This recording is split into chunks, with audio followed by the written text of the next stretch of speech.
Depuis peu, pour ceux qui ne le savent pas, je suis étudiante à Paris, donc je profite de pouvoir habiter à la capitale pour aller régulièrement faire des sorties culturelles, comme aller aux Invalides par exemple. Et donc hier, c'est en allant voir le tombeau de Napoléon Bonaparte, dit aussi Napoléon Ier, que j'ai vu un étrange squelette qui était accroché au-dessus de son cercueil.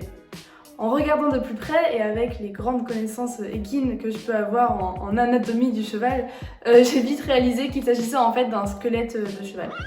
Quelques recherches après, j'ai appris qu'il s'agissait du squelette du cheval Marengo, l'un des chevaux préférés de Napoléon Ier. Et là, je me suis dit qu'il fallait en faire une vidéo. L'Hôtel des Invalides, pour ceux qui ne le savent pas, c'est un magnifique monument parisien situé dans le 7e arrondissement et construit sous le règne de Louis XIV, à l'origine pour accueillir les individus dits invalides, donc en gros les blessés de guerre de ses armées. Aujourd'hui, c'est l'un des monuments les plus prestigieux en fait de Paris, de la capitale, qui abrite plusieurs musées, une cathédrale et aussi une nécropole militaire, où se situe donc le cercueil de Napoléon Ier. Il est estimé que Napoléon Ier a possédé au cours de sa vie environ 130 chevaux. Oui, rien que ça. Disons qu'à l'époque, en fait, tout se faisait à cheval et que les chevaux étaient clairement forcément très utilisés pour aller faire la guerre.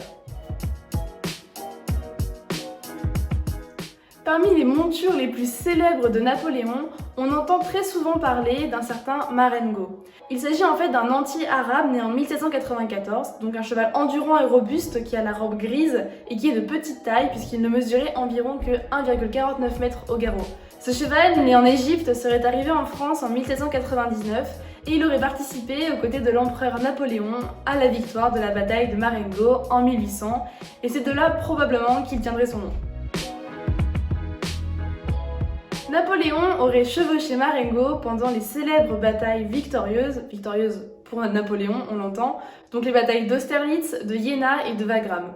Il existe des légendes forcément autour du couple Marengo-Napoléon, dont celle qui dit que Marengo aurait été capable de galoper pendant 5 heures d'affilée pour aller de Burgos à Valladolid, deux petites villes espagnoles séparées par 130 km. Après on n'y pense pas assez, mais Napoléon a dû clairement avoir sacrément mal aux fesses pendant 5 heures. Marengo aurait aussi survécu à la retraite de Russie avec 52 autres chevaux du haras personnel de Napoléon en 1812. Et finalement, Napoléon et Marengo seront séparés lors de l'ultime bataille de Waterloo, oui, celle qui sonne la défaite de Napoléon. Le cheval est emmené en Angleterre, où il décédera quelques temps plus tard. Aujourd'hui, son squelette est d'ailleurs exposé au National Army Museum à Londres.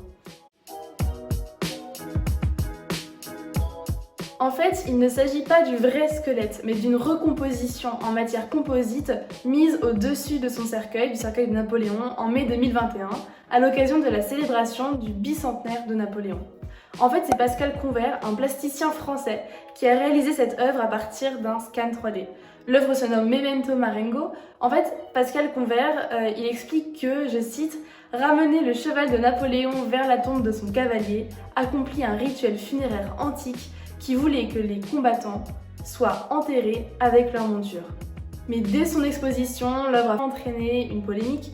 En fait, elle est critiquée par plusieurs historiens qui rappellent que le Dôme des Invalides est une nécropole, c'est-à-dire que c'est un groupement de sépultures, donc un lieu en gros où sont déposés les corps des défunts et non un espace d'exposition diverses.